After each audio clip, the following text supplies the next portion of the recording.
Hello everyone, this is Deepika and welcome back to the my channel.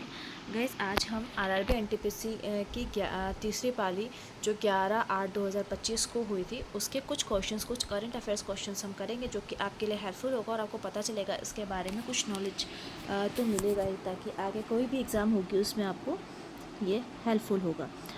तो इसका first question है, 10 से 23 फरवरी 2025 तक भारत ने राजस्थान के महाजन फील्ड फायरिंग रेंज में किस देश के साथ में साइक्लोन थोड नामक एक संयुक्त विशेष बल अभ्यास किया। तो देखिए, इसी क्वेश्चन से हमको एक क्लू मिल जाता है कि साइक्लोन थर्ड हुआ कहाँ था। तो साइक्लोन थर्ड हुआ था राजस्थान में।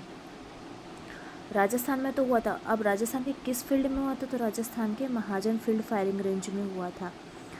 ठीक है, 2 क्लू तो आपको यहीं से मिल गए। ठीक है, अब इसका आंसर हम देख लेते हैं।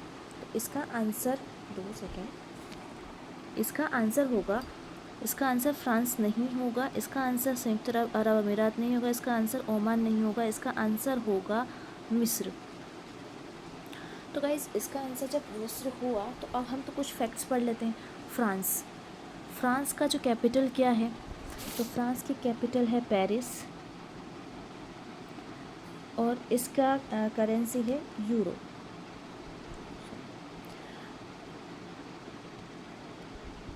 मिस्र की कैपिटल क्या है? तो मिस्र की कैपिटल है काहिरा, करेंसी है पाउंड।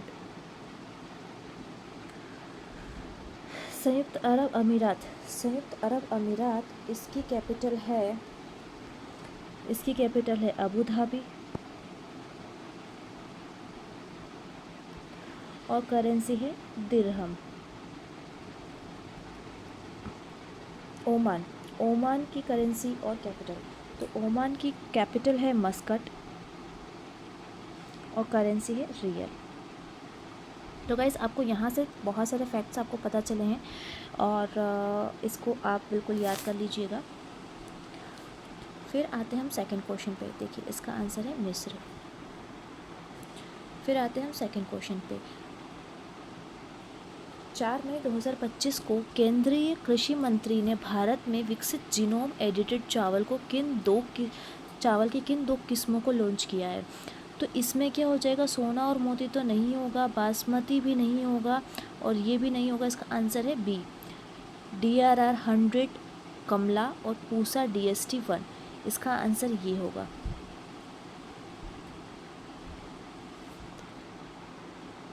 देखिए, इसका आंसर ये है।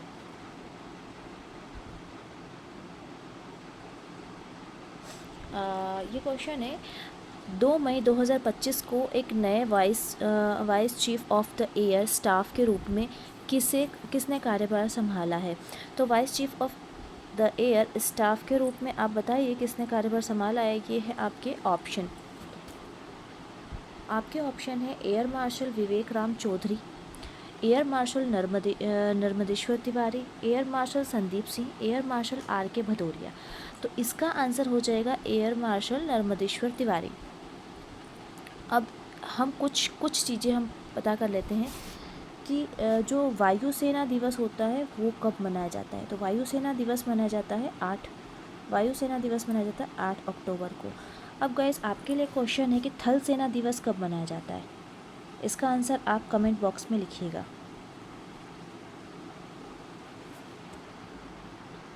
ये देखिए, इसका आंसर है एयर मार्शल नर्मदेश्वर तिवारी।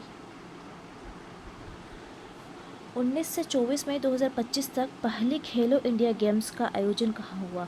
तो ये बहुत इंपॉर्टेंट हो जाता है गाइस, क्योंकि पहली खेलो इंडिया गेम्स 2025 इसका आयोजन कहाँ हुआ? तो इसका आयोजन हुआ है घोघला बीच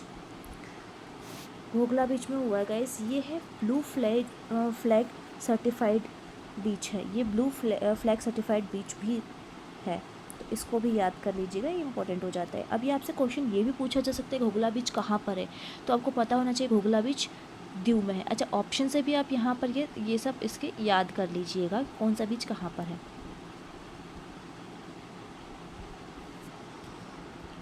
देखिए, इसका आंसर है घोघला बीच।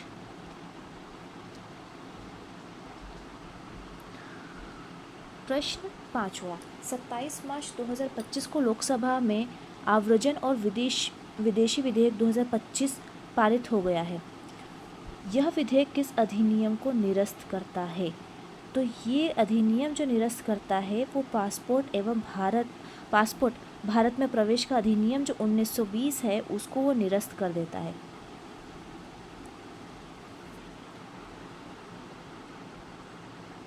ये देखिए इसका आंसर, पासपोर्ट अधिनियम 1920।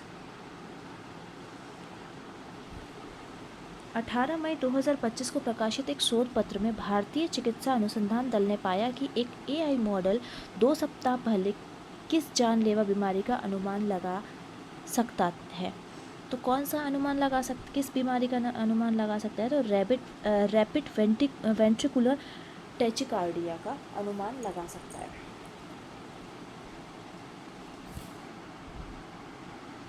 आजकल AI बहुत पावरफुल हो गया है भाई।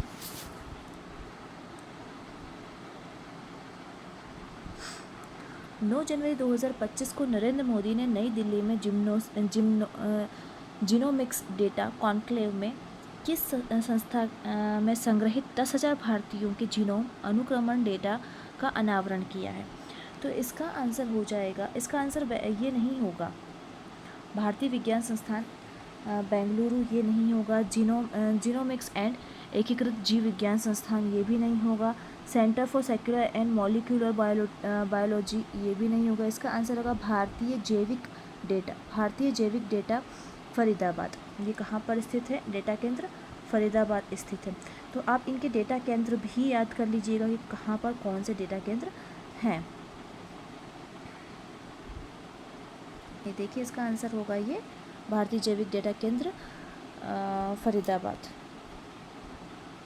स्टॉकहोम स्वीडन में आइस हॉकी विश्व चैंपियनशिप 2025 में भारत ने किस देश को हराकर स्वर्ण पदक जीता? स्टॉकहोम स्वीडन में आइस हॉकी चैंपियनशिप, स्टॉकहोम के स्वीडन में आइस हॉकी का जो विश्व चैंपियनशिप हो रहा था, तो अमेरिका ने किस देश को हराकर ये जीता?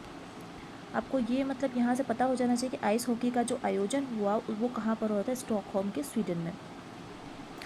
और अमेरिका ने किस देश को, किस कंट्री को हराकर ये जीता?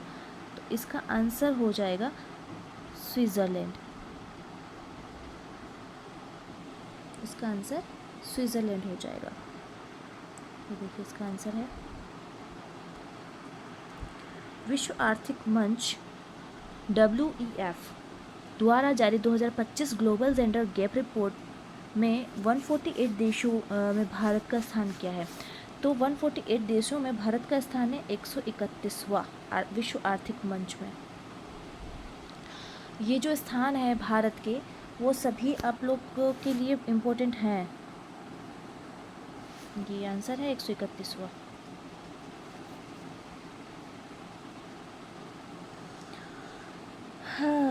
लास्ट क्वेश्चन है, और लास्ट क्वेश्चन है, क्वेश्चन नंबर 10 है। 17 जनवरी 2025 को कितने खिलाड़ियों को वर्ष 2024 के लिए मेजर ध्यानचंद खेल रत्न पुरस्कार से सम्मानित किया गया? तो इसका आंसर 2 नहीं होगा, 3 नहीं होगा, 5 नहीं होगा, इसका आंसर होगा 4। अब वो 4 कौन कौन है? तो चौथा है अंकिता रैना, और ये किससे संबंधित हैं? तो ये संबंधित हैं टेनिस से।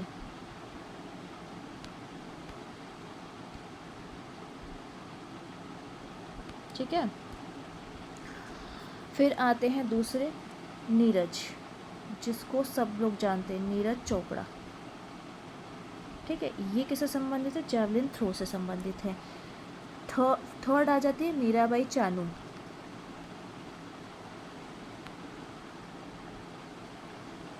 मीराबाई चानू है तो ये है वेट लिफ्टिंग से संबंधित। और फोर्थ है आर प्रगनंधा। ये किससे संबंधित है? चेस से संबंधित है। तो ये 4 लोगों को मेजर ध्यानचंद खेल पुरस्कार से सम्मानित किया जाएगा। अच्छा, ये क्वेश्चन भी बोलते हैं कि मेजर ध्यानचंद जो पुरस्कार है वो किस फील्ड में दिए जाते हैं? तो वो खेल के क्षेत्र में दिया जाता है। ठीक है, तो गाइज़ आपको कैसा लगा है सेशन, और आप कमेंट करके बताइएगा। और एक क्वेश्चन मैंने पूछा था कि थल सेना दिवस कब मनाया जाता है, तो आप इसका आंसर कमेंट बॉक्स में दीजिएगा। Thank you so much guys.